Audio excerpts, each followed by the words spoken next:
ဒေါသစရိုက်ရှိတဲ့ပုဂ္ဂိုလ်တွေတတိထားပြီးတော့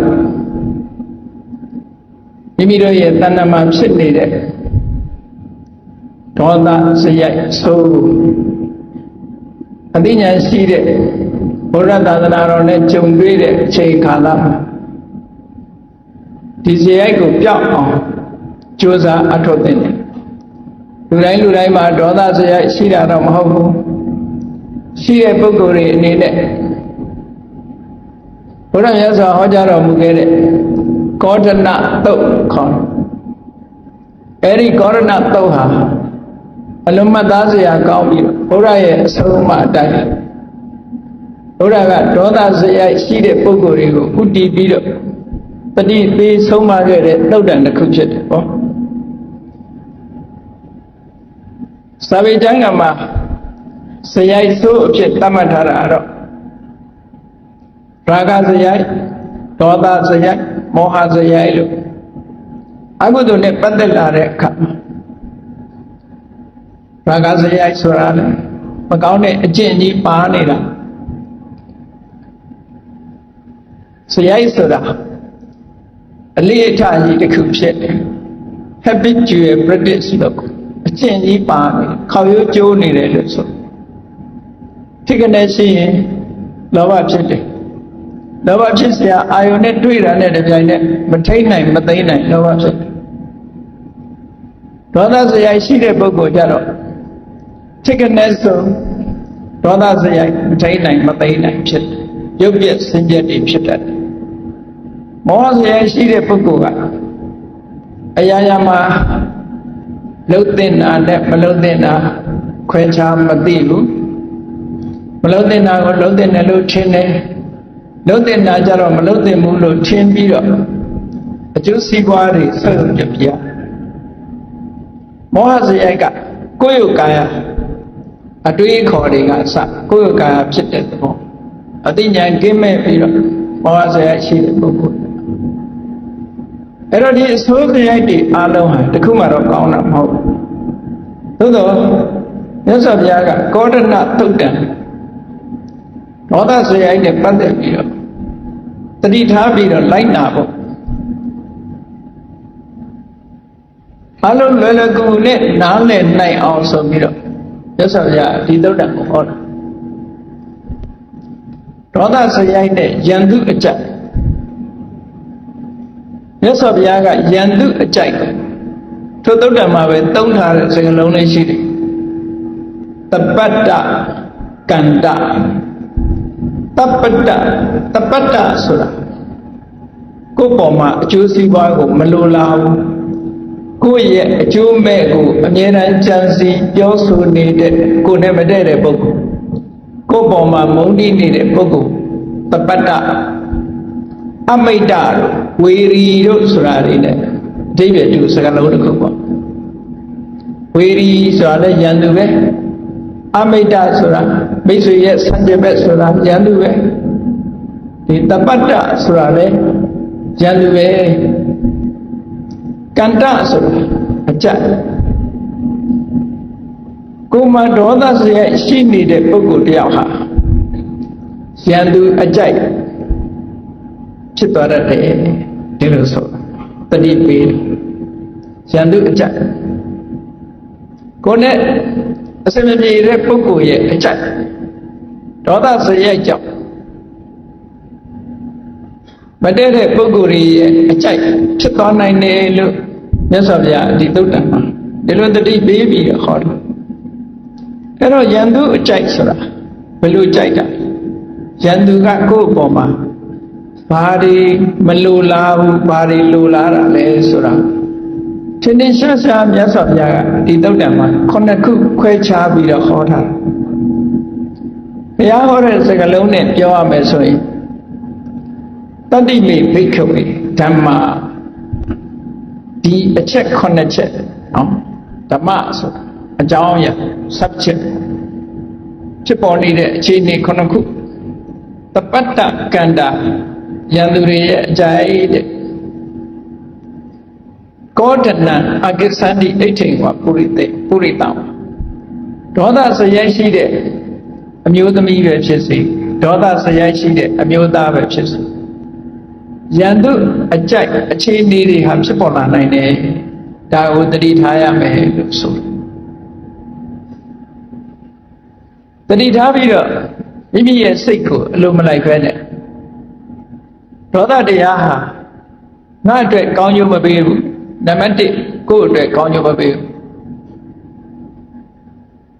နံပါတ်2ပတ်ဝန်းကျင်အတွက်ကောင်းကျိုးမပေးဘူးဆိုပါစို့ဥပမာမဲ့မစင်အညစ်အကြေးနဲ့သူတစ်ပါးကိုပြစ်ပေါက်ဖို့ကြိုးစားတဲ့ပုဂ္ဂိုလ်မိမိကိုယ်တိုင်အရင်မစင်လူခံရမိခဲနဲ့သူများကိုကင်ပြီးတော့ပြစ်ပေါက်လို့တဲ့ပုဂ္ဂိုလ်ကိုယ့်ကိုအရင်မီးလောင်ခံရဒေါသဖြစ်တဲ့ပုဂ္ဂိုလ်ဟာလည်းပဲဒေါသမီးကကိုယ်အရင်လောင်တယ်လို့ပြောတာဒေါသကိုအထသလိမ့်နေတက္ကရာမှာဘာနဲ့ဥပမာပေးထားဖြည့်စည်းတတ်လို့ဒါဝက်ခိဝိယတောမီလိုပဲတဲ့တောမီဆိုတာအဖိုးတန်သစ်ပင်လဲလောင်မှာပဲအဖိုးမတန်တဲ့ဟာတွေလဲလောင်တာပဲအကုန်ဖြည့်စည်းတယ်လို့ဆိုလို့သိပြီဒေါသဟာဒီတိုင်းပဲဖြည့်စည်းတယ်ဒေါသဖြစ်သွားတဲ့ပုဂ္ဂိုလ်ရဲ့တဏ္ဍမှာသို့မဟုတ်ဒေါသရဲ့အကျိုးဆက်အနေနဲ့ကြည့်လိုက်မယ်ဆိုလို့ရှိရင်မိလောင်သွားတဲ့နေရာနဲ့အလားတန်တူတယ်မိလောင်သွားတဲ့နေရာဘာဖြစ်လဲမဲကြံနေရတယ်ရုပ်ဆိုးကြည်တံဖြစ်သွားမိလောင်တဲ့နေရာရုပ်ဆိုးကြည်တံဖြစ်မိလောင်သွားလို့လှသွားတယ်လို့ရှိမှမရှိသစ်ပင်ကြီးတွေလည်းပဲချောက်သွားစာအုပ်တွေလည်းရုပ်ပြည့်စင်မြတ်တွေဖြစ်လူလောင်ရင်လည်းရုပ်ပြည့်စင်မြတ်ဖြစ်မှာပဲအဲ့တော့မိဟာရုပ်ပြည့်စင်မြတ်ဖြစ်စေတတ်တဲ့သဘာဝတရားလို့ထို့တူဒေါသဟာလည်း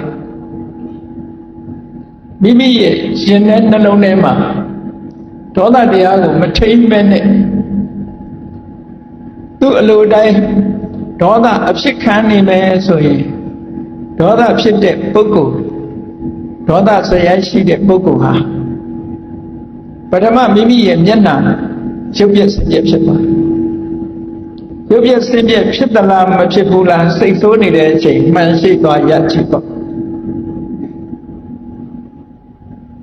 မေတ္တာသက်ဝင်ပြောရှင်းနေတဲ့အချိန်ကမျက်နှာနဲ့စိတ်ဆိုးနေတဲ့မျက်နှာဟာအလွန်တရာမှကွာခြားသွားအဲ့တော့ဒေါသဟာတက္ကနာပဲဖြစ်စေအယုံဆိုးအကြည့်တန်သွားစေတယ်လို့ဒီလိုဆိုတာဒါကြောင့်မို့တောမီဟာလောင်သွားရင်ဖိုးရံနေလဲပါသွားတယ်ရုပ်ဆိုးကြည်တန်ကြမ်းစေအဲ့ဒါကြောင့်မို့ဒေါသဆိုတဲ့သဘာဝတရားမိမိတို့ရင်ထဲမှာအဖြစ်မခံပဲနဲ့စနစ်တကျထိမ့်သိမ့်ပြီးတော့တဏှာကနေခေါရိုးကျိုးနေတဲ့ဒီဒေါသတရားကိုနှိပ်ကွက်ထားဖို့လိုအပ်တယ်။ဘာနဲ့နှိပ်ကွက်မလဲလို့ဆိုသူရဲ့စัจ jin မဲ့တိုက်ရိုက်ကတော်ရည်ရဲ့အကျိုးစီးပွားကိုလိုလားတဲ့မေတ္တာတရားမေတ္တာတရားကိုမိမိမေတ္တာထားတဲ့ပုဂ္ဂိုလ်တွေပေါ်မှာပြုစုပြိုးထောင်ပြီးတဲ့အခါမေတ္တာစွမ်းအားတွေကိုကျန်တဲ့ပုဂ္ဂိုလ်တွေကျန်တဲ့တရားတွေအားလုံးပေါ်မှာဖြန့်ကျက်လွှမ်းမိုးပြီးမိမိရဲ့နှလုံးသားထဲမှာဒေါသဆိုတာလက်ကျန်မရှိအောင်ရှင်းပြထားဖို့လို့နော်သို့တော့မေတ္တာတရားကဒေါသကိုဖယ်ရှားတယ်လို့ဆိုတာဟာတခဏမြဝိက္ခမနပဟံလို့ခေါ်တယ်မေတ္တာဆံရဲ့ဒေါသကိုထိမ့်အုပ်ထားတာဟာမိခဲပြအုပ်ထားတယ်လို့မလောင်နိုင်အောင်ခိတ္တခဏထိမ့်ထားတဲ့သဘောလောက်ပဲတတ်နိုင်တယ်ဆိုလိုတာကဒေါသဆိုတဲ့သဘာဝတရားသည်အနုတ္တယဓာတ်နဲ့လူတွေရဲ့စိတ်အစဉ်မှာကိန်းဝတ်နေခုခေတ်စကားနဲ့ပြောရင် positive ဖြစ်နေတယ်တရားရည်ရဲ့တဏ္ဍမှာဒေါသဟာ positive ဖြစ်တယ်အဲ့ဒီ positive ဖြစ်နေတဲ့ဒေါသ activate မဖြစ်အောင်မေတ္တာနဲ့ဖန်ထိန်ထားလို့ရတယ်။ဘာဖြစ်လို့လဲဆိုမေတ္တာဆို ဒေါသဆိုတာအကြောင်းမဲ့ဖြစ်တာမဟုတ်အာယောနိသောမနတိကာရဒေါသဖြစ်เสียအာယုံပေါ်မှာမစင်မကျင်တွေးတောမှုကြောင့်ဖြစ်တယ်အသိဉာဏ်ကင်းမဲ့စွာတွေးတောမှုကြောင့်ဖြစ်တယ်အဲ့တော့အသိဉာဏ်ရှိနဲ့ပြန်ပြီးသုံးသပ်ဆင်ခြင်မယ်ဆိုရင်ဒီဒေါသကိုထိန်းချုပ်နိုင်တယ်ပေါ့အမတန်ဆိုးတဲ့မြင်းတောင်မှပဲစက်ကနေကင်ပြီးတော့ထိန်းချုပ်လို့ရတယ်အမတန်ဆိုးတဲ့ဆင်ကြီးတွေလည်းချုံကင်ပြီးတော့ထိန်းလို့ရတယ်ဒေါသဆိုတဲ့စိတ်ဆင်ရဲကြီးကိုလည်းပဲမေတ္တာဆိုတဲ့ချောင်းနဲ့အုပ်ထားမယ်ဆိုရင်ညီဝတ်သွားနိုင်တယ်သို့တော့မေတ္တာဆိုတာနဲ့အုပ်ထားတဲ့အချိန်လောကီဇာအဆင့်မေတ္တာမျိုးနဲ့အုပ်ထားလို့ရှိရင်တခဏတော့ငြိမ်သွားမှာပဲ activate မဖြစ်ဘူးသို့တော့ positive ဖြစ်နေသေးတယ် negative ဖြစ်အောင်ပါတော့ဝိပဿနာကျင့်တဲ့တခုကိုကျင့်ပြီးတဲ့အခါမှာဝိပဿနာအစဉ်စဉ်နဲ့ပထမသောတာပန်ဖြစ်သောတာပတိမဲ့သောတာပတိဖို့ထပ်ပြီးတော့ဝိပဿနာဉာဏ်ကိုတိုးမြင့်ဆက်ကျင့်သဂရဂါမိမဲ့သဂရဂါမိဖို့အဲ့ဒီကနေတစ်ဆက်ပြီးတော့ဝိပဿနာအရှိန်အဝါကိုတိုးမြင့်ပြီးတော့ကျင့်တဲ့အခါမှာအနာဂါမိမဲ့အနာဂါမိဖို့ဆိုတာရောက်သွားတာနဲ့တပြိုင်နက်တဏှာကပါလာတဲ့ဒေါသစရိုက်ဟာ negative ဖြစ်သွားတယ်ဉာဏ်တာမဖြစ်ခင်မှာဒေါသဟာ negative ဖြစ်သွားတယ်လို့ဆို negative ဖြစ်သွားတယ်အနာဂါအစစ်မှာဒေါသဟာလုံးဝကျွတ်သွားအဲ့ဒါလို့အစစ်နေမရောက်နိုင်သေးခင်ဘုန်းကြီးတို့ဘာနဲ့ထိယောနိသောမနတိကာရလို့ဆိုတဲ့ wise attention ပေါ့ wise attention အသိဉာဏ်ဖြင့်ဆင်ញင်သုံးသပ်ပြီးတော့ဒေါသစရိုက်ကိုထိန်းလို့ရတယ်အကယ်၍ဒီဒေါသစရိုက်ကိုမထိန်းနိုင်ဘူးဆိုရင်ဘာဖြစ်မြတ်စွာဘုရားကရန်သူအကြိုက်ဖြစ်သွားမယ်ကိုယ်နဲ့မတည့်တဲ့လူတွေဝမ်းသာစရာဖြစ်သွားနိုင်မယ်မတည့်တဲ့လူကကိုယ်ကောင်းစားရင်ဝမ်းသာမှာမဟုတ်ဘူးမကောင်းစားရင်ဝမ်းသာမှာလောကဆိုတာမိမိရဲ့မိတ်ဆွေရှိတယ်လို့မိမိပေါ်မှာအကျိုးမလိုလားတဲ့ရန်သူဆိုတာလည်းရှိတာပဲအကျိုးလိုလားတဲ့ပုဂ္ဂိုလ်တွေဝမ်းနည်းစရာဖြစ်ပြီးတော့မိတ်ဆွေတွေဝမ်းနည်းစရာဖြစ်ပြီးတော့ရန်သူတွေဝမ်းသာစရာဖြစ်တယ်ပေါ့အဲ့ဒါလိုမဖြစ်ရအောင်မြတ်စွာဘုရားကဒီရှုထောင့်ကနေပြီးတော့ရန်သူရဲ့အကြိုက်မဖြစ်စေရအောင်ဒေါသစရိုက်ကိုထိဖို့ဆိုပြီးဒေါသရဲ့အပြစ်တွေဒီသုဒ္ဓံမှာဟောတာပါသုဒ္ဓံတစ်ခုမှာဒေါသဆိုတာမဟာတဝိဇ္ဇဒေါသပုတ်ပွဲသွားပြီဆိုလို့ရှိရင်နှုတ်နဲ့ကျူးလွန်တာပဲဖြစ်စေကိုယ်ဒီလက်ရောက်ကျူးလွန်တာပဲဖြစ်စေသူ့ရဲ့အကျိုးဆက်ဟာအလွန်ဆိုးတယ်အပြစ်အမတန်မှကြီးတယ်ဒီလိုပြောတာပိဿအာနန္ဒရိယကံပိဿာနန္ဒရိယကံအာနန္ဒရိယဆိုတာသေသည်ဤချားမဲ့ဒီကံကအကျိုးပေးမယ်သေချာပေါ့အကျိုးပေးမယ်အဲ့ဒီကံမျိုးကိုကျွလွန်မိစေတယ်ဒေါသစရိုက်ရှိတယ်ဒေါသနဲ့ကျွဆိုလိုတာမိမိရဲ့ကျေးဇူးရှင်ဖြစ်တဲ့အမေကိုလည်းဒေါသဖြစ်နေရင်မိုးမမြင်လေးမမြင်တတ်မိတယ်ဖြတ်မိတယ်အဖေကိုလည်းတတ်မိတယ်ဖြတ်မိတယ်ရဟန္တာဖြစ်နေတဲ့သူတော်စင်ကိုလည်းတတ်မိဖြတ်မိမယ်မြတ်စွာဘုရားတောင်းသွေးစိမ့်တီအောင်ပြစ်မှားကျွလွန်မိမယ်တန်ဃာတွေမတက်အောင်ဆိုပြီးတော့တန်ဃာသင်ခွဲတာမျိုးတွေလုပ်မိမယ်ဒီလိုအမြဲတမ်းကြီးလေးတဲ့အာနန္ဒရိယသေသည်ချမဲ့၌သေချာပေါက်အကျိုးကိုထုတ်လုပ်တတ်တဲ့ကရုကကံကြီးတွေကိုကျွလွန်စေတာဘာလို့လဲလို့ဆိုဒေါသဒါကြောင့်မို့ဒီဒေါသဟာဒေါသဆိုတဲ့စင်ញိုင်းကြီးကိုနော်ဒေါသဆိုတဲ့စင်ញိုင်းကြီးကို တတိပညာလို့ဆိုတဲ့ချွန်းနဲ့အုပ်ပြီးတော့ထိန်းချုပ်ထားရမယ်ပြီးတဲ့အခါတဖြည်းဖြည်း positive ကနေ negative ဖြစ်အောင်လုပ်ရမယ်ဒီလိုဆိုတာနော်အဲ့တော့ကောင်းပြီမြတ်စွာဘုရားဒီသုတ္တံမှာအသင်ဟာဒေါသကြီးတဲ့ပုဂ္ဂိုလ်တယောက်ဖြစ်နေရင်ကိုဒေါသကိုကိုမနိုင်ဘူးဆိုရင်ဘာဖြစ်အရှုံးနဲ့သာရင်ဆိုင်ရရန်သူအကြိုက်ဖြစ်သွားလိမ့်မယ်တဲ့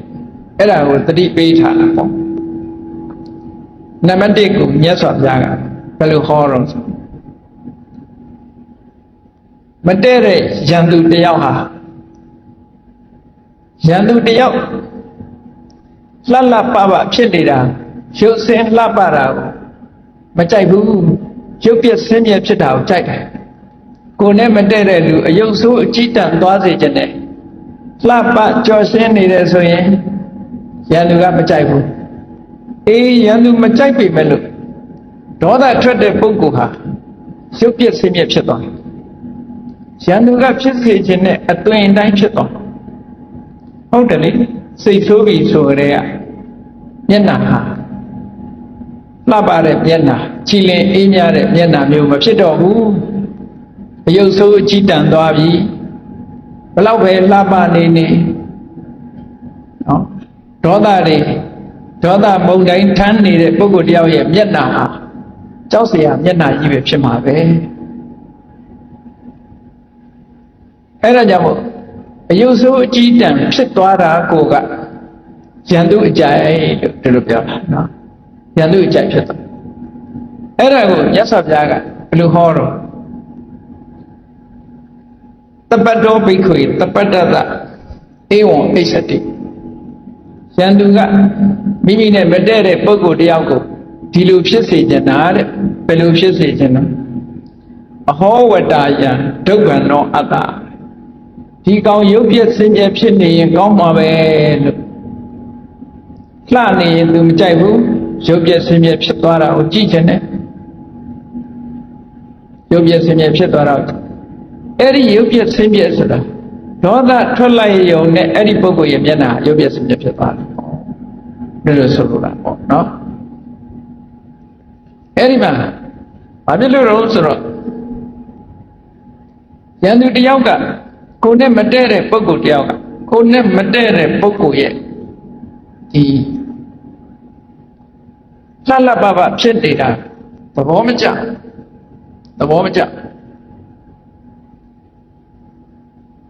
ဒီဒေါသစရိုက်ရှိတဲ့ပုဂ္ဂိုလ်တယောက်ဟာရေမိုးချိုးဖိလိမ်ပြင်းစင်ကြော့နေအောင်ဝတ်ထားပေမဲ့လို့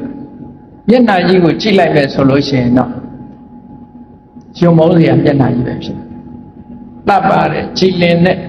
ခင်မင်စရာကောင်းတဲ့မျက်နှာမျိုးမဖြစ်ဘူးတဲ့မြတ်စွာဘုရားဘလောက်ပဲဝန်ကောင်းစားလာတွေဝတ်ထားဘလောက်ရေမိုးချိုးပြီးတော့အလှပြင်ထားဒေါသထွက်လိုက်တာနဲ့တပြိုင်နက်မျက်နှာအစင်းကိုယ်က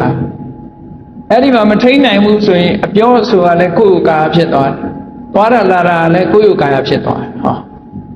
ဒေါသရှိလို့ကိုယ်ကာတွေဖြစ်တယ်အဲ့ဒါကြောင့်မို့လို့ဒေါသစရိုက်ရှိတဲ့ပုဂ္ဂိုလ်ဟာအယုတ်ဆိုးအကြည်တံ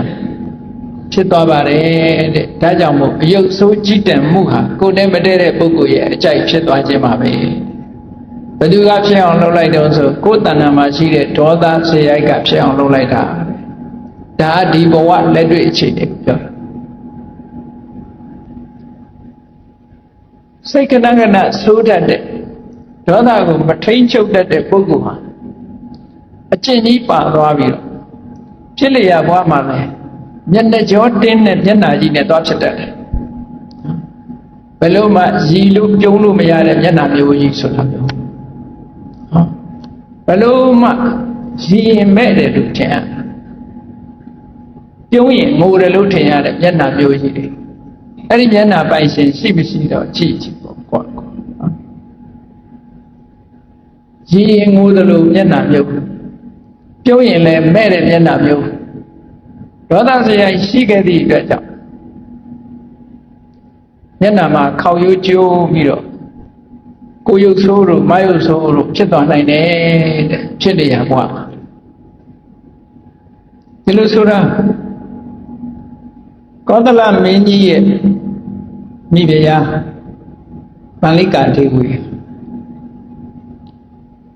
သူကတာမန်အယတ်သူတယောက်ပဲပညာတွေကိုစိုက်ပြီးတော့ပန်းရောင်းတာသို့တော့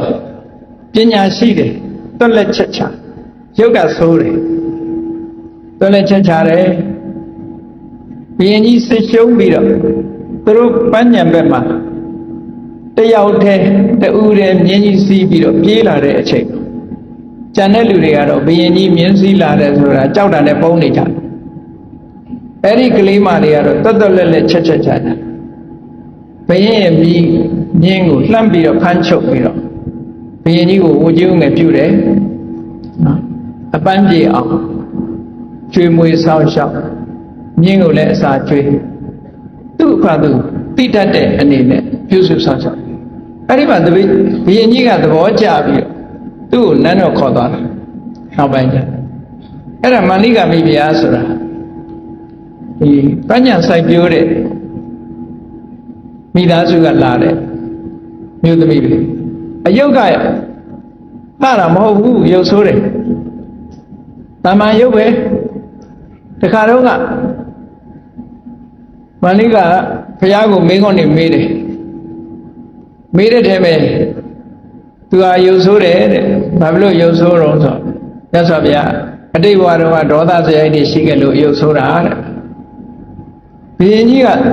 သူ့ကိုလှမ်းလို့ပါလို့မိဖုရားမြောက်တာမဟုတ်ဘူးတွက်လက်ချက်ချလို့မိဖုရားမြောက်တာအင်တမတ်တွက်တယ်အသိဉာဏ်လည်းရှိတယ်ဘုရင်ကြီးရဲ့အကြိုက်ကိုလည်းအားလုံးလိုက်ပြီးတော့လုပ်ပေးတတ်တယ်ဘုရင်ကရမယံခါကျတော့ခတ်ထုံထုံခတ်ထိုင်တိုင်းကောသလမင်းကြီးကအစာကြီးတာအဲ့တော့အရာရာမဏိကမိဖုရားကတွတ်တွတ်လက်လက်နဲ့အကုန်လုံးလုပ်ပေးတယ်အိမ်မက်ဒီကြောက်ရဲ့16ချက်မဲ့တုံးကလည်းပုံနာတွေသွားမေးတဲ့အခါကျတော့အော်သက်အန္တရာယ်ရှိတယ်ဌိနန်းစည်းစိမ်အန္တရာယ်ရှိတယ်ဒီအန္တရာယ်ဟာသူ့အကြောက်ဆုံးပဲလေသူ့ရဲ့ယာဓုအာဏာထိလာမယ်ဆိုသူကြောက်တာပေါ့အသက်အန္တရာယ်လည်းကြောက်တာ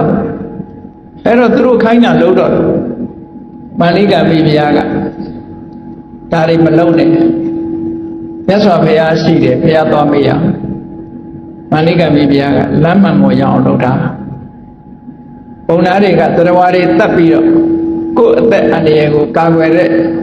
ရစ်ပေါ်ပူဇော်မှုဖြစ်တရားတွေကိုတတ်တဲ့ရစ်ပူဇော်မှုဖြစ်သူ့ရဲ့ဒီအန္တရာယ်ကိုကာကွယ်ဖို့ရရာခြေတဲ့နည်းကိုပေးတယ်မန္လိကဝင်ကယ်လိုက်သည့်အတွက်ကြောင့်အသက်အန္တရာယ်ကလူတွေလွတ်ကုန်ကြတယ်ဒီလိုဉာဏ်ပညာထက်မြက်တယ်လို့ပြောတာအဲ့တော့မန္လိကမိဖုရားအယုတ်ဆိုးတာ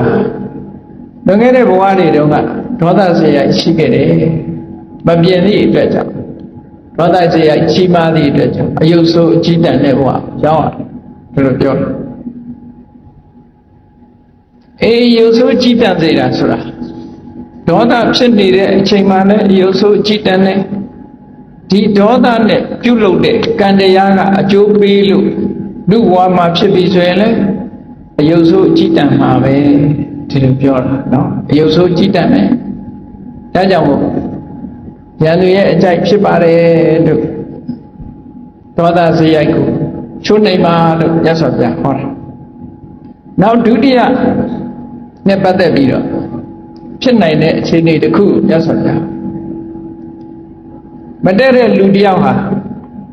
စိန်ကြကြနဲ့ချမ်းချမ်းသာသာအိပ်ဆက်ထားမကြည့်ချင်ဒုက္ခရောက်ပြီးတော့အိပ်ဆက်ထားကိုကြည့်ချင်စင်စင်ရဲရဲအိပ်ရတာကိုကြည့်ချင်အဟောဝတ္တဟာဒုက္ခတရေရကိုမတည့်တဲ့လူဟာအိပ်တဲ့အခါမှာနစ်နစ်ချိုက်ချိုက်ချမ်းချမ်းသာသာမအေးရပါစေနဲ့ဒီလူအိမ်မပြောလို့ဒုက္ခရောက်ပါစေဆိုတာကိုရန်သူတွေကလိုလားတယ်ချမ်းသာသာအိပ်ဆက်မှုကိုသူတို့ဘယ်တော့မှမကြိုက်ဘူးအဲ့ဒီမကြိုက်တဲ့အတိုင်းပဲ ဒေါသဖြစ်နေတဲ့ပုဂ္ဂိုလ်တယောက်ဟာချမ်းချမ်းသာသာနဲ့အေးမြတ်မြတ်ဣစ္ဆယမှုတွေဆုံးရှုံးသွားတယ်သူမှာဟုတ်တယ်စိတ်တူနေတဲ့ညကြည့်ပေါ့စိတ်တွေဆုံးနေတဲ့ညမှာဆိုရင်အိတ်မပြောတဲ့လူတွေရှိတယ်ဘလောက်ကောင်းတဲ့အိယာပေါ့အိတ်မွေးရာကဘလောက်ကောင်းကောင်းနေရာကဘလောက်ကောင်းကောင်းစိတ်ထဲမှာမကြည်မနက်ဖြစ်နေပြီဆိုလို့ရှိရင်အိတ်လို့မရအမတမထင်ရှားပေါ့နော်အဲ့ဒါရန်သူအကြိုက်ဖြစ်သွားတာပဲဒါကဒုတိယအချက်ပြောတယ်တတိယအချက်ကဘာပြောတော့ဆိုအဟောဝတ္တယံနပစုရတောအတ္တရန်သူတယောက်ကမိမိနဲ့မတည့်သူကိုအကျိုးတရားတွေကောင်းကျိုးချမ်းသာတွေများများကြီးမဖြစ်ထွန်းပါစေနဲ့မဖြစ်စေချင်ဘူးအကျိုးမပေးစေချင်ဘူးစီးပွားလည်းမဖြစ်စေချင်ဘူးနော်ဗျာဒုဂုံသိမတိုးစေချင်ဘူးကောင်းတဲ့နေကြော်ကြတာလည်းမဖြစ်စေချင်ဘူးဟုတ်အဲ့ဒါလိုလားတယ်ဒေါသရှိတဲ့ပုဂ္ဂိုလ်ဟာရန်သူတယောက်ကလိုလားတဲ့အတိုင်းပဲဒေါသထွက်နေသည့်အတွက်ကြောင့်သူကအကျိုးမဲ့ကိုအကျိုးရှိတယ်ထင်တယ်အကျိုးရှိတဲ့အရာကိုတော့အကျိုးမဲ့လို့ထင်တယ်နော်ကောင်းတာကိုအဆိုးလို့ထင်တယ်အဆိုးကိုကောင်းထင်တယ်ထင်သည့်အတွက်ကြောင့်လွယ်လွယ်မှားမှားဒေါသနဲ့ဆုံးဖြတ်ပြီးတော့လောက်ကံဒီအတွက်ကြောင့်ကောင်းကျိုးဆိုးကျိုးဆိုတဲ့နေရာသူ့မှာကောင်းကျိုးဖြစ်ဖို့ရမဖြစ်တော့ဆိုးကျိုးတွေပဲဖြစ်တယ်သူလုံးသမျှအလုပ်တွေဟာကောင်းကျိုးချမ်းသာတွေတိုးပွားဖို့မဖြစ်ဘဲနဲ့ဆိုးကျိုးတွေဆင်းရဲဒုက္ခတွေဖြစ်ဖို့အတွက်အဲ့ဒီလမ်းကိုရှောင်ပြည့်ဖြစ်နေတတ်တယ်တဲ့ဒါကြောင့်မို့ဒေါသစရိုက်နဲ့ဒေါသစရိုက်ကိုမထိန်နိုင်မသိမ့်နိုင်ဘူးဆိုရင်ရန်သူရဲ့အကြိုက်ဖြစ်သွားမယ်ဒီလိုဆိုတာနော်နံပါတ်4ကြတော့ပါပြောအဟောဝတ္တဟံနဘောဂဝအတ္တဒီကောင်ချမ်းသာကြွယ်ဝတဲ့လူမဖြစ်ရင်ကောင်းမယ်ကိုယ်နဲ့မတည့်တဲ့လူချမ်းသာတာမကြိုက်ဘူးဆင်းရဲမွဲတေတာကိုသဘောကျတယ်ရန်သူကချမ်းသာတာမကြိုက်ဘူးအဲ့ဒီလိုသူကစိတ်တဲ့ဥစ္စာတွေကြွယ်ဝချမ်းသာတာကိုမကြိုက်ဘူးအဲ့တော့သူမကြိုက်တဲ့အတိုင်းပဲဒေါသစရိုက်ကိုမချိုးနိုင်တဲ့ပုဂ္ဂိုလ်ဟာဒေါသအလျောက်ခြေလွန်လက်လွန်တစ်ခုလုံးလိုက်ပြီးပြီဆိုရင်ဘာဖြစ်ရစိုးမှုတစ်ခုကျွလွန်သွားကျွလွန်တဲ့အခါမလုံးတဲ့နာကိုလုံးပြီးသည့်အတွက်ကြောင့်ပစ္စည်းတွေသိမ့်ခံရှိတဲ့ပစ္စည်းတွေသိမ့်ခံရတယ်သိမ့်ခံရတဲ့အခါရှိတဲ့ဥစ္စာချမ်းသာကြွယ်ဝမှုကနေပြီးတော့ဆင်းရဲမွဲတေတဲ့အဆင့်ရောက်သွား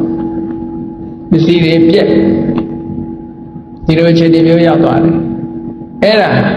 ဘယ်သူကဖြစ်အောင်လုပ်လို့ဒေါသစရိုက်ကဖြစ်အောင်လုပ်တာ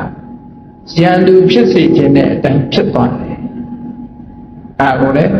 ဒေါသစရိုက်ကိုနှိမ်နှင်းဖို့လိုအပ်တယ်လို့ပြောတယ်နံပါတ်6အဟောဝတ္တဟံနမိတ္တဝအတ္တကိုယ်နဲ့မတည့်တဲ့ပုဂ္ဂိုလ်တယောက်ရန်သူတယောက်ကိုမိတ်ဆွေမပေါ်ရင်ကောင်းမှာအရိယံမိတ်ဆွေအပေါင်းအသင်းတွေမများတာကိုကြိုက်တယ်တကောင်ကျွတ်နေတာကိုသဘောကျတယ်အပေါင်းအသင်းမရှိတကောင်ကျွတ်နေတာကိုသူသဘောကျတယ်အဲ့ဒီမိတ်ဆွေမရှိစေခြင်းနဲ့အတိုင်းပဲဒေါသရှိတဲ့ပုဂ္ဂိုလ်တယောက်ဟာသူ့ရဲ့ဒေါသမထိန်နိုင်မသိမ့်နိုင်ဖြစ်ပြီဆိုရင်မိတ်ဆွေတွေကလည်းခပ်ဝေးဝေးနေကြတယ်ဆွေတွေမျိုးတွေကလည်းဒီလူကပြောလို့မရဘူးခက်ခနဲ့ရှိဆိုဟူတိုင်းတိုင်းလုံးတတ်တယ်ရှောင်ကြတယ်ဆွေတွေမျိုးတွေကရှောင်သွားတယ်မိတ်ဆွေတွေကရှောင်သွားတယ်ဝေးဝေးကနေကြတယ်သူအဲ့တော့အလို့လျောက်သူဟာအပေါင်းအသင်းမဲ့တဲ့ပုဂ္ဂိုလ်ဖြစ်သွားတယ်ဒေါသစရာရှိသည့်အတွက်ကြောင့်သူ့ဒေါသကိုယွံမုန်းပြီးတော့လူတွေဟာအပေါင်းအသင်းသိမ့်မလို့ကြတော့ခပ်ဝေးဝေးနေကြတဲ့အဆင့်ရောက်သွားတယ်ဒါဟာလေ ဒေါသစရိုက်ဟာရန်သူအကြိုက်ဖြစ်သွားနိုင်တယ်လို့ဒီလိုဟောတာနောက်နံပါတ်9ကျတော့ဗာပြောအဟောဝတ္တာယကာယတဗေဒအပါယံဝိနိဒုက္ကတိအပါယံဝိနိပါဒနိရယဥပပစေယဒီကောင်သေသွားတဲ့နောက်မှာငရဲကြရင်ကောင်းမှာဒါနောက်ဆုံးအဆင့်နော်ဒီဘဝမှာလည်းကြီးပွားတာမကြိုက်ဘူးသေသွားရင်လည်းဒီကောင်ငရဲရောက်သွားပါစေရန်သူတွေကကိုယ်နဲ့မတည့်တဲ့ပုဂ္ဂိုလ်ပေါ်မှာအဲ့ဒီလိုပဲဖြစ်စေခြင်းသေလဲဒီကောင်ငရဲရောက်သွားရင်ကောင်းမှာအပေကျသွားရင်ကောင်းမှာဆိုတဲ့စိတ်ဓာတ်မျိုးတွေဖြစ်တယ်ကောင်းတဲ့ဘုံကောင်းတဲ့အခြေအနေတွေကိုမဖြစ်စေချင်ဘူးအဲ့ဒီတိုင်းပဲဒေါသစရိုက်ရှိတဲ့ပုဂ္ဂိုလ်တယောက်ဟာဒေါသကိုမထိန်နိုင်သည့်အတွက်ကြောင့်တွေးလိုက်ရင်လည်းဒုစရိုက်ပြောလိုက်ရင်လည်းဒုစရိုက်လှုပ်လိုက်ရင်လည်းဒုစရိုက်သူ့လက်လှုပ်ရက်တွေဟာမကောင်းတဲ့အကျင့်ဆိုးတွေဖြစ်တယ်ဒေါသကိုမထိန်နိုင်လို့လူသားမှုကျွလွန်လိုက်တယ်တနေ့ကဂျာနဲ့တစ်စောင်းထဲမှာဖတ်လိုက်ရညီကိုချင်းသားဖသားမိဒေါသမထိန်နိုင်တော့အမေလည်းတတ်တယ်အဖေလည်းတတ်တယ်ညီလည်းတတ်တယ်ဆိုတဲ့ညမပြေမှာတကယ်ဖြစ်သွားတဲ့အကြောင်းအရာလေးတခုစိတ်မကောင်းစရာကြားလိုက်ရတယ်ဖတ်လိုက်ရတယ်ပေါ့နော်ဖတ်လိုက်ရအဲ့ဒါဘာဖြစ်တယ်ဘာမှလည်းဖြစ်တော့တာမဟုတ်ဘူးဖိမကျက်သေးဘူးလားမေးရင်ကနေပြီးတော့ဘာသဘောမကျလို့လည်းမသိအဲ့ဒီမှာဓာတ်နဲ့ခုတ်တဲ့အဆင့်ရောက်ဒီလိုတွေဖြစ်တယ်အဲ့ဒါဘာဖြစ်လို့လဲဆိုဒေါသစိတ်ရမထိန်နိုင်ကြတာတဲ့အင်မတန်မှကြောက်စရာလည်းကောင်းတယ်လောကကြီးမှာဒေါသကိုမထိန်နိုင်လို့ပြဿနာဖြစ်နေတယ်အမှုကောင်းဟာကြောင်များစွာရှိဒေါသဟာအင်မတန်ကြီးမားတဲ့လက်သည်ကြီးတစ်ခုအဖြစ်လုပ်ငန်းကိုဖြစ်တဲ့အခါဒေါသတော့အနုမြူဘုံကလူတွေအများကြီးသေကောင်းသေစေကောင်းသေစေနိုင်တော့လဲဒေါသလို့လူတိုင်းရဲ့ဘဝကိုဖျက်ဆီးတာမဟုတ်ဘူးเนาะသေသွားရင်တဘဝပဲသေခြင်းသေပဲနောက်ဘဝကျကောင်းတဲ့ပုံရောက်ချင်အောင်ဒေါသရဲ့အဖြစ်စီးခံရတဲ့ပုဂ္ဂိုလ်ကတော့နောက်ဘဝလည်းမျောလင်းချက်မရှိဘူးเนาะတဘဝတည်းမဟုတ်ဘူးတန်ရာထိအောင်သူ့ရဲ့အကျိုးဆက်အ ਨੇ ဆုံးရုပ်ပြက်ဆင်းပြက်ရုပ်ဆိုးအကြည်တန်ဘဝရောက်စေမှာပဲငှက်ဖြစ်ရင်တောင်မှပဲရုပ်ဆိုးတဲ့ငှက်ဖြစ်တယ်ရုပ်ဆိုးတဲ့ငှက်ဗမာပြည်ကတော့ဘာဖြစ်လို့လဲမသိဘူးလက်ကောင်းတယ်ဆိုပြီးတော့ဇီးခွက်ရုပ်ကိုထားကြဇီးခွက်ဟာအတော်ရုပ်ဆိုးတယ်လို့ဆိုတာမျက်လုံးကပြူပြီးတော့နှာခေါင်းကချောနေနှုတ်သီးကချောချီးခိုင်းကဘာပြောတော့ကဘာဥကာလ950ဇတ်ထဲမှာငှက်တွေကဘယ်သူကိုမင်းမြောက်ရင်ကောင်းမလဲအကြီးကဲအရာထားရင်ကောင်းမလဲလို့ငှက်တပင်ရဲ့အစည်းအဝေးလုပ်တဲ့အခါမှာအလုံးကဇီးခွက်ဟာပညာရှိတယ်ပေါ့နေတာထိုင်တာတည်ကြည်တယ်ဇီးခွက်ကိုပညာရှိရဲ့သရုပ်ဆိုပြီးတော့ဇီးခွက်ကိုအကြီးကဲအရာထားမယ်လို့အလုံးကသဘောတူကြတယ်ဘယ်သူကကန့်ွက်တယ်ဆိုကြီးကန်းကကန့်ွက်ကြီးကန်းအကြောင်းပြတာလဲပြတော့တယ်နော်သူကဘာအကြောင်းပြနမေရုပ်စတိပဋ္ဌန္တိဥလူကတ္တဘိတိသ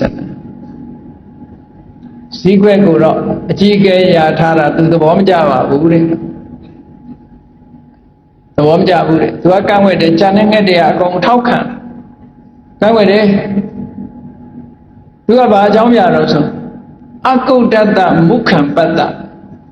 စိတ်မဆိုးတဲ့သူ့မျက်နှာပဲကြည့်လိုက်ပါတဲ့ကြောက်စရာကြီးမျက်လုံးကြီးကပြူပြီးတော့နှုတ်သီးကြီးကချောင်းနေမျက်နှာကြီးကဝိုင်းဝိုင်းကြီးနဲ့မျက်လုံးပြူပြူကြီးနဲ့နှုတ်သီးချောင်းချောင်းကြီးနဲ့အကုဋ္ဌတမုခံပတ္တစိတ်မဆိုးတဲ့သူ့မျက်နှာဟုတ်တယ်စီးခွက်ကပြုံးလို့မှမရသူ့မျက်နှာကြီးကအဲ့ဒီလိုဖြစ်နေပြုံးတဲ့မျက်နှာပဲရှိပြုံးမရတဲ့မျက်နှာတွေကအများကြီးရှိတယ်ကြားတွေလည်းပြုံးလို့မရဘူးကြောင်တွေလည်းပြုံးလို့မရ ခွေးကမှနှစ်ရွက်နောက်ပြစ်လိုက်လို့ရှိရင်ပြုံးရောင်တန်းနေတယ်နော်တိရစ္ဆာန်တွေထဲမှာပြုံးမရတဲ့မျက်နှာတွေတော်တော်များတယ်ပြုံးလို့ရတဲ့မျက်နှာတော်တော်ရှားတယ်ဘာဖြစ်လို့လဲဆိုတော့လောကလူတွေဟာပြုံးခဲ့တဲ့နဲ့တူပါတယ်ကြည့်ဒေါသကလွှမ်းမိုးထားသည့်အတွက်ကြောင့်ပြုံးလို့မရတဲ့မျက်နှာတွေနဲ့ဖြစ်နေတယ်မပြုံးညင်လို့တော့ပြုံးလို့မရစီးကွက်ကြီးကလည်းပြုံးညင်လို့မှပြုံးလို့မှမရသူကဘယ်လိုလုပ်ပြုံးအဲ့ဒီမှာကြီးကကန့်ွက်လိုက်တာအကုဋ္ဌတမုခံပတ္တစိတ်မဆိုးတဲ့ဈေးကွက်ရဲ့မျက်နှာကြည့်လိုက်ပါတဲ့ကထံကုတ်တော်ဘဝိတ္တိစိတ်ညာဆိုရင်ဘယ်လိုလုပ်မလဲဆိုပြီးတော့ကန့်ွက်လိုက်တဲ့အခါမှာကြီးကွက်ကကြီးဈေးကွက်ကကြီးကန်းကိုသူများထောက်ခံရတဲ့မင်းကကန့်ွက်ရမလားလို့ဆိုပြန်ဖြစ်ကြအဲ့ဒါကြောင့်လို့ခဏိထိကြီးကန်းကနေ့အခါမှာထွက်တယ်ဈေးကွက်ကညအခါမှာထွက်တယ်တွေ့ရင်တော့ချမ်းသာမပေးဘူးဈေးကွက်ကနိုင်ရင်လည်းကြီးကန်းကိုချမ်းသာမပေးဘူးကြီးကန်းကလည်းဈေးကွက်ဆိုရင်ချမ်းသာမပေးဘူးနေ့ကြလို့ရှိရင်ဈေးကွက်တွေကတစ်ခေါင်းထဲမှာပုံနေရတယ်ညကြမှာကြီးကန်းနေအိပ်ပြီးဆိုမှသူကထွက်လို့ရအဲ့ဒါလိုကပ္ပတိတိကကဘာတီတီထိအောင်ရံပက်ကြီးဖြစ်သွားတယ်အဲ့ဒါကလေဒေါသရဲ့အကျိုးဆက်လို့ပြောလို့ရနိုင်တာပဲနော်ပြုံးလို့ရဲလို့မရတဲ့မျက်နှာပိုင်ရှင်ကြီးတွေမဖြစ်ကြပါစေနဲ့လို့ပဲဒီလိုပြောရမှာနော်ပြုံးလို့ရတဲ့မျက်နှာလေးဟာအမှန်တမ်းကောင်းဒါကြောင့်မလို့ရသော်ဘုရားကြတော့ချီးမွမ်းတဲ့အခါပဟန္တိတမိဟိတပုပ္ပင်ကမပဟန္တိတပမုခမျက်နှာပြုံးတယ်စကားပြောလို့ရှိရင်ပြုံးပြီးမှပြောတယ်ဒီလိုမျက်နှာကြည့်လိုက်တာနဲ့ပဲမိဟိတပုပ္ပင်ကမပြုံးပြီးမှပြောလို့ရှိတယ်မေတ္တာဓာတ်ရဲ့အရှိန်ဟာလူရဲ့မျက်နှာကိုပြုံးရွှင်အေးချမ်းစေတယ်လို့ဒါကိုပြောတာဒေါသစရိုက်ကဒေါသစရိုက်နဲ့ရန်သူအကြိုက်ဆိုတာဒေါသစရိုက်ကအားလုံးရန်သူအကြိုက်တွေဖြစ်သွားတယ်နောက်ဆုံးမှာဒေါသစရိုက်လွှမ်းမိုးထားတဲ့ပုဂ္ဂိုလ်တယောက်ဟာစာပေကျမ်းကမှာဒေါသနဲ့သေလို့ရှိရင်ငရဲကြတယ်ရေပုံရစကားနဲ့ပြောတာနော်ဒေါသနဲ့သေရင်လောဘနဲ့သေရင်ပြိတ္တာတဲ့ဒေါသနဲ့သေရင်ငရဲမောဟနဲ့သေလို့ရှိရင်တိရစ္ဆာန်လို့ဒီလိုဒါကတော့ရေပုံရနဲ့ပြောတယ်နော်အဲ့တော့ဒေါသကပို့ပြီးတော့ဆိုးတဲ့အိဗယ်ရငရဲကြတာနဲ့စာရင်ပြိတ္တာနဲ့တိရစ္ဆာန်ဖြစ်တာတော်သေးတယ်လို့ပြောမှာအပယ်လေးပုံဆိုရင်တချို့တိရစ္ဆာန်တွေကြတော့ဘလောက်ဟုတ်တော့တတိအိမ်မှာနေတဲ့တိရစ္ဆာန်တွေကြတာဟုတ်လားတနေ့ကလာတဲ့ခွေးကြီးတကောင်ကာနယ်တော့ဆိုနော်ဘုံမူကြီးဆင့်ရှိတယ်ကျွေးထားတယ်ဘာသာတွေပဲပေးပြီးတော့ဒီလိုထီအောင်အနောက်နိုင်ငံတွေမှာအမေရိကန်လာတဲ့ခွေးကြီးအနောက်ထီအောင်ဟိုကျွေးမွေးနဲ့အဲ့လိုထားတတိအိမ်မှာရှိတဲ့ခွေးတွေဆိုမဲ့တမန်လူတယောက်မစားနိုင်တဲ့အစာမျိုးစားနေတော့ခွေးဖြစ်ပေမဲ့လို့ဒါနကောင်းမှုရှိသည့်အတွက်ကြောင့်ကောင်းတယ်ကုသိုလ်ရဲ့အကျိုးခံစားလို့ပြောတယ်ခွေးဖြစ်သွားတာတော့အကုသိုလ်ကြောင့်ဖြစ်တာသို့တော့အဲ့ဒီအကုသိုလ်ကိုကုသိုလ်ကနေဝင်ပြီးတော့ကယ်ပေးထားပြီးတော့ချမ်းချမ်းသာသာနေခွင့်ရအောင်ဖန်တီးပေးထားတယ်ဒီလိုဆိုတာပေါ့ကုသိုလ်နဲ့အကုသိုလ်ဆိုဒီလိုပဲရှိအဲ့တော့ဒီနံပါတ်9မှာဆိုရန်သူကဒီပုဂ္ဂိုလ်တယောက်နောက်ဆုံးအနေနဲ့သိသွားရင်တော့ကောင်းရမရောက်စေချင်ဘူးဆိုတဲ့ရန်သူရဲ့လူလားချက်မတည့်တဲ့ပုဂ္ဂိုလ်ရဲ့လူလားချက်ကရှိတယ်တဲ့ဒါကြောင့်မို့ရန်သူအကြိုက်တိုင်းဒေါသစရိုက်ရှိတဲ့ပုဂ္ဂိုလ်ဟာဖြစ်တယ်လို့မြတ်စွာဘုရားဒီသုတ္တံမှာတတိပေးတဲ့အနေနဲ့ဟောတာဒါတွေကစဉ်းစားစရာတွေကြီးပဲနော်ကိုယ်အနေနဲ့လည်းကြိုက်စရာတခုမှမရှိဘူးနော်လူတိုင်းဟာဘာဖြစ်ချင်ကွက်ကိုမေးချင်လူတိုင်းဟာရှိ ဆင်းလာခြင်းနဲ့နံပါတ်1ဆင်းလာခြင်းလာခြင်းနဲ့ပခြင်းနဲ့နံပါတ်2ချမ်းသာသာအိပ်စက်ခြင်းနဲ့နံပါတ်3ကျိုးစီးပွားတွေအများကြီးဖြစ်ထွန်းခြင်းနဲ့နံပါတ်4စီးစိမ်ဥစ္စာတွေကြွယ်ဝချမ်းသာခြင်းနဲ့နံပါတ်5အချမ်းရံတွေပေါ်များစေခြင်းနဲ့နံပါတ်6မိတ်ဆွေတွေပေါ်များခြင်းနဲ့နံပါတ်9တည်တဲ့အခါမှာကောင်းတဲ့သူတွေရောက်ချင်တယ်ဒါလူတွေရဲ့လူဆန္ဒပဲပေါ့အဲ့ဒီလူဆန္ဒတွေကိုဖြည့်ဆည်းပြတာဘယ်သူကဖြည့်ဆည်းလဲဆိုကိုယ့်ရဲ့ရင်ထဲနှလုံးထဲမှာမထိန်နိုင်မသိမ့်နိုင်လို့ဖြစ်လာတဲ့ဒေါသကဖြည့်ဆည်းပြနိုင်တယ်ဒါကြောင့်ဒေါသကိုတတိထားပြီးတော့ချွတ်နေရမယ်အဲ့ဒါကိုမြတ်စွာဘုရားကဒီသုတ္တမှာဆက်ပြီးတော့ဟောတဲ့ထဲကကောင်းထုတ်ပြီးဖော်ပြရမယ်ဆိုရင်အနတ္ထဇနနောကောတော်တဲ့ဒေါသတရားစိတ်ထဲမှာဖြစ်ပေါ်နေတဲ့ဒေါသတရားဟာအကျိုးမဲ့ကိုထုတ်လုပ်တတ်တယ်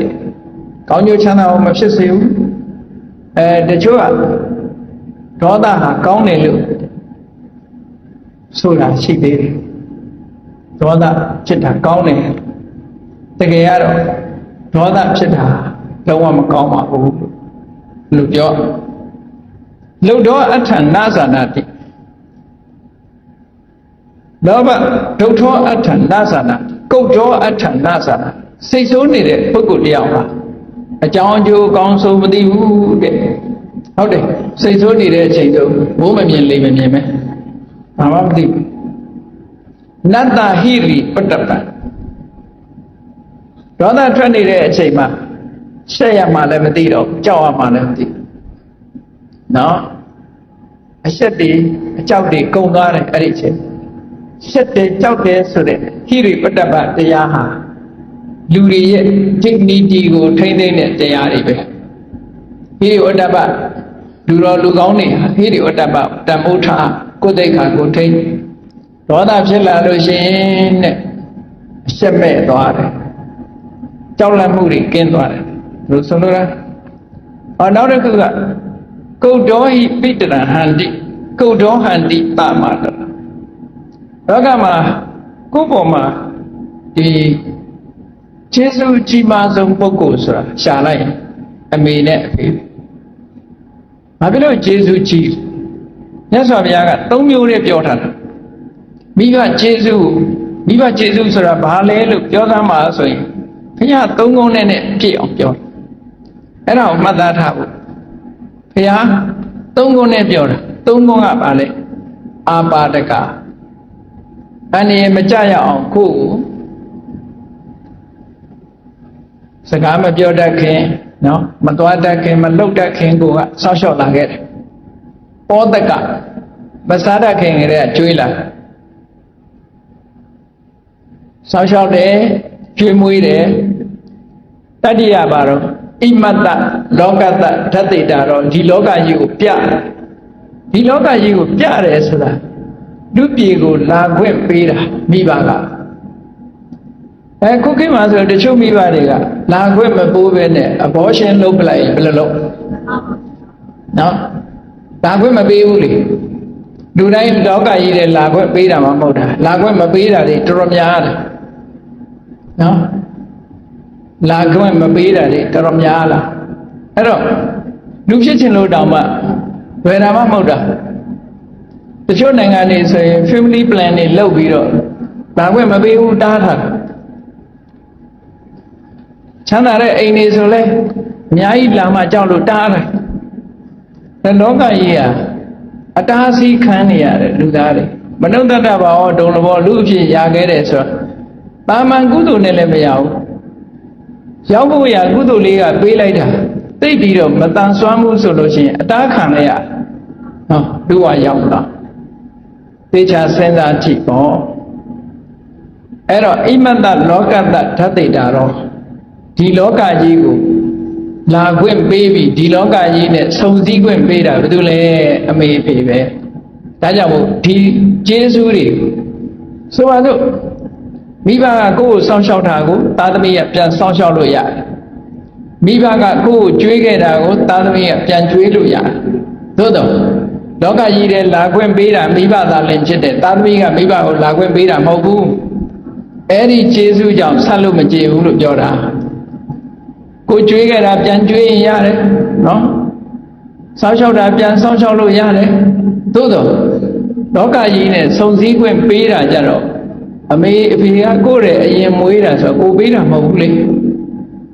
ဟောသားသမီးကဘလို့မှမိဘကိုဒီတတ္တိယကျေးဇူးကိုကောင်းဆနိုင်တာမဟုတ်ဘူးဒါကြောင့်မြတ်စွာဘုရားမိဘကျေးဇူးမကုန်ဘူးလို့ပြောတာဒီနည်းနဲ့ဆက်ရင်မကုန်သို့တော့တရားဓမ္မရှုထောင့်ကဆက်မယ်ဆိုရင်ကုန်တယ်လို့ဒီလိုဟောထားတာဘယ်သူကပြောတယ်တော့မသိပါဘူးဗမာစကားထဲမှာမြတ်စွာဘုရားတောင်မှပဲတာဝရိန္ဒနတ်ပြည်တက်ပြီးတော့အဘိဓမ္မာတရားဟောတာနှုတ်နှလုံးထဲကနှုတ်ဘိုးတစ်လုံးပဲခြေသေးတယ်နဲ့ပြောတာတန်မိုးဖြတ်ထားတာမှမဟုတ်တာတစ်လုံးဘိုးနှလုံးဘိုးလို့ခွဲเสียမှမရှိပဲနော်မြတ်စွာဘုရားဟောထားတဲ့တရားအရာဓမ္မနဲ့ကျေးဇူးဆိုင်ခြေတယ်လို့ပြောတာအဲ့တော့မြတ်စွာဘုရားအဘိဓမ္မာတရားဟောပေးလို့မေတော်မိနတ်သားဟာသောတာပန်ဖြစ်သွားခြေတယ်တစ်လုံးဘိုးမဟုတ်ဘူးအကုန်ခြေတယ်လို့ပြောဒီလိုယူရမှာဘယ်သူကစထွင်လိုက်တယ်တော့မသိဘူးအဲ့ဒါလို့လွယ်လွယ်မာမာတွေအလွန်ကျွံပြောရင်းကနေပြီးတော့ချော်ထွက်သွားတာလည်းဖြစ်ကောင်းဖြစ်မယ်ပေါ့နော်ဒီလိုဖြစ်တယ်အဲ့တော့ကြည့်ဒေါသထွက်လာပြီဆိုလို့ရှိရင်ယာယမာတုပတောပေါ်သောဣမံလောကံအဝိက္ခတိမိဘရဲ့ခြေဆုကြောင့်ဒီလောကကြီးနဲ့တွေ့ရတယ်တံပိပါဏတထိန်တန်တန်အဲ့ဒါလို့ကိုယ်အသက်ပေးခဲ့တဲ့အမေကိုလည်းဟန္တိကုတ်တော်ပုထုဇဏောဒေါသထွက်နေတဲ့ပုထုဇဉ်ဟာတပ်ပိတတ်တယ်အဲ့ဒါအပြစ်ကြီးတယ်လို့ပြောတယ်မဟာတာဝိစ္စဒေါသဆိုတာအလွန်ပြစ်ကြီးတယ်သို့တော့ခိပ္ပဝိရာဂိပြည့်လွယ်တယ်လို့ပြောတယ်နော်ဒါလူတိုင်းအတွက်တော့ဟုတ်ချင်မှဟုတ်မှာပေါ့အညိုတီများတဲ့ပုဂ္ဂိုလ်ကြအတော်နဲ့ချိန်မှာမဟုတ်ဘူးလေဒါသို့တော့မြတ်စွာဘုရားကလောဘလောက်မပြင်းထန်ဘူးဘာလို့လဲဆိုလောဘကိုယဟန္တာဖြစ်မှအကုန်ပယ်နိုင်တယ်ဒေါသကြတော့အနာဂတ်နဲ့ပဲပယ်လို့ရသွားတယ်ဆိုတော့ပြေလွယ်တယ်လို့ပဲပြောရမှာခိပ္ပဝိရာခိဒေါသဟာပြေလွယ်တယ်သို့တော့အပြစ်ကြီးတယ်လောဘကြတော့အပ္ပတဝိသောအပြစ်နဲ့တယ်ဟုတ်တယ်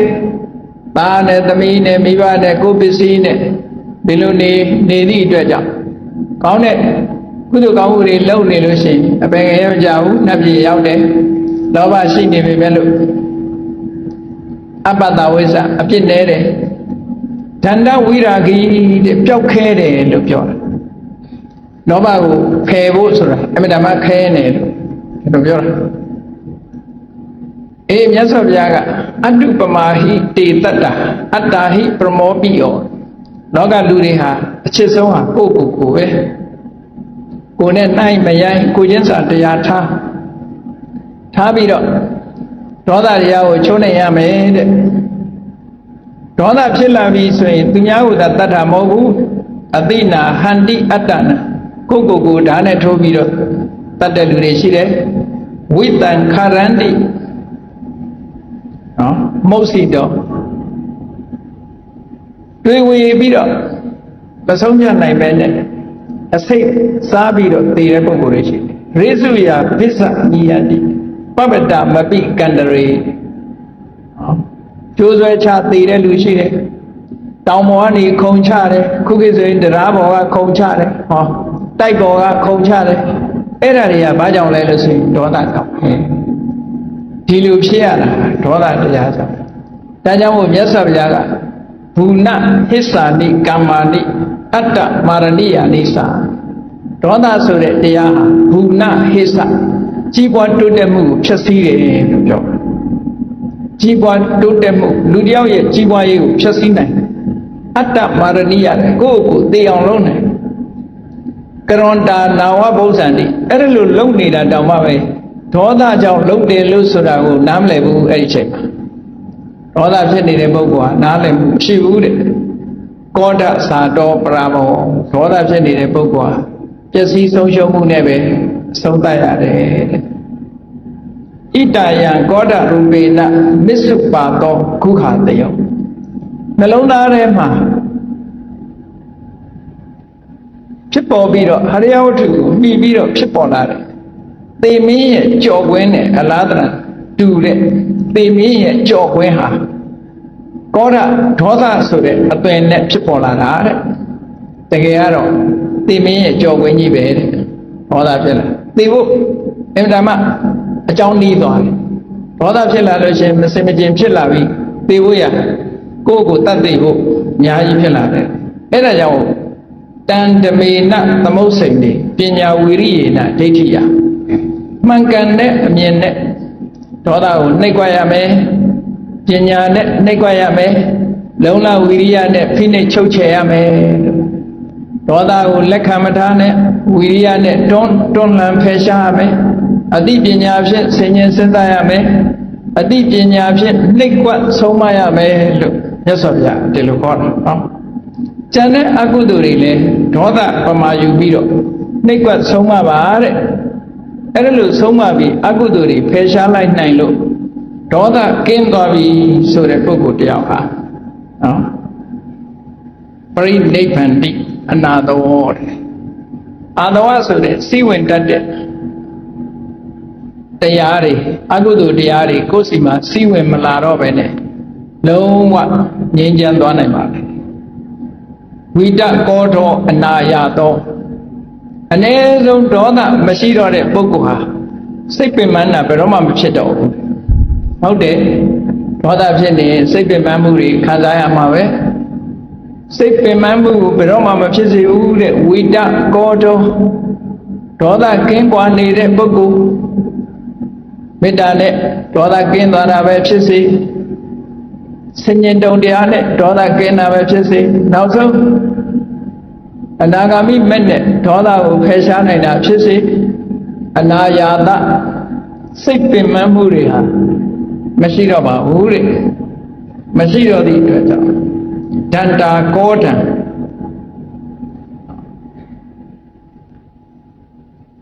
Shinjire Buguria Gora Pesha Danta Gordon Bahan Gogo Somado Sita Yinjivida Buguria Goya Yin and the Lunama Chite Toda Sayaku Pesha Pipiro Bring Navy and Deep another war Yes he got see when Lana in it other Naga see when Lana in it, other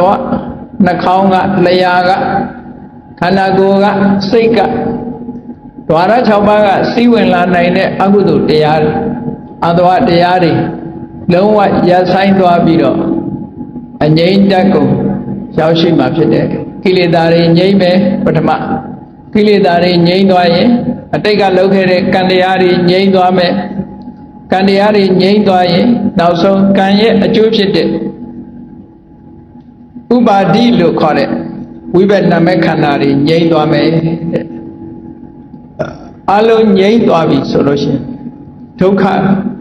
no one so that. But a Makilidari go so that man. Now Candiari so that man. Now being Candiaye, Kilidane, can Ponsa Biro, Totare, a Judiari has sown that one. Ilusura. Erago, Chili, put Doma the Kora. Kilidawo, Kamao, Wibakawo. Kilidawo, Peshalaido, Kamao Gava, Yedwa. Kilidawo, Kamao, Yedwa Lucy, Kilidane, can Naku Ponsa Biro, Tolotare, Wibakawa, she only be Yanni Biro. Meet out Visa million Lilopo. Meet out Kaleha, Tontare, meet out Kaleha. See, she needed, Visa, she needed to down the Omare. See, go Visa go to Yama. Eraluve Kangili Dariga, Tulu Tare. We bet Kamazayo Sufi. Can yet a Judiari Haleve. Now so much. Lounza, they be as well. Lounza, tap baby, now some jade. And I would just bring Dave and the another. Cho Yay Dokari, so that I mean. Illumias of the other game, Kurajaga, Corona Toku, Hojaga Shabane. တရားချစ်ခင်သူတော်စင်ပြိဿအပေါင်းတို့ဘုရားမြတ်စွာအင်္ဂုတ္တရနိကေမှာဟောခဲ့တဲ့ကောရဏတုတ်အနှစ်ချုပ်နာယူမှတ်သားပြီးတဲ့အခါဒုသနာမှာဒေါသစရိုက်မကင်းနိုင်သေးပြီဒေါသစရိုက်အခုဝါကပဲတို့အဲ့နဲ့ချိုးနေမယ်နော်အသိဉာဏ်နဲ့ချိုးနေမယ်နောက်ဆုံးဝိပဿနာကျင့်စဉ်ကျင့်ပြီးတော့အနာဂါမိမဲ့ဖြင့်ချိုးနေဖယ်ရှားပြစ်မယ်လို့ကိုယ်စီဒေါသတရားကိုဖယ်ရှားအောင်ကျင့်ကြံကြိုးကုပ်အားထုတ်နိုင်ကြပါစေကုန်သတည်း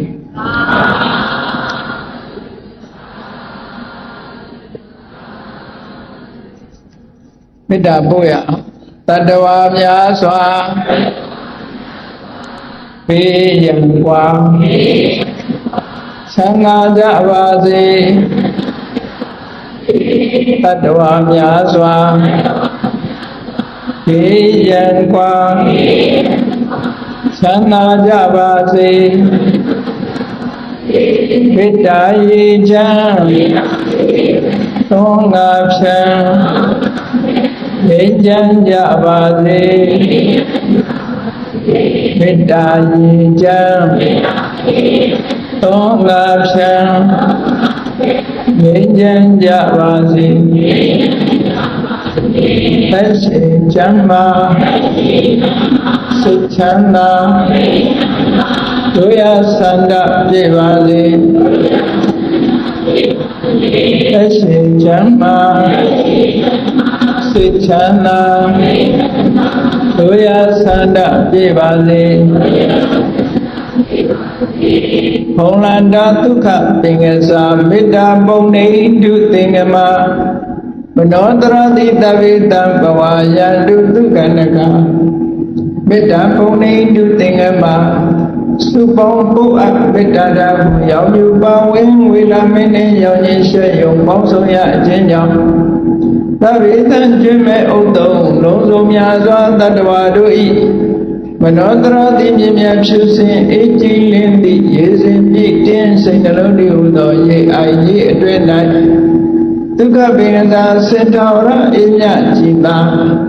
တာယာပွင့်လန်းချမ်းသာဒုက္ခဤဟူသောကုမုဒ္ဒရာကြာပန်တို့သည်ဘုံလန္တာဝန္တာရွှေမြူဝမုံလူလျက်ကျင်တူဝဲကြုံခုဝိညာကုန်သည်ဖြစ်၍ဒုက္ခနကလေအောင်လေးတဲ့ရောရှက်သင်ကြပိတိတိဟုသောယနတို့သည်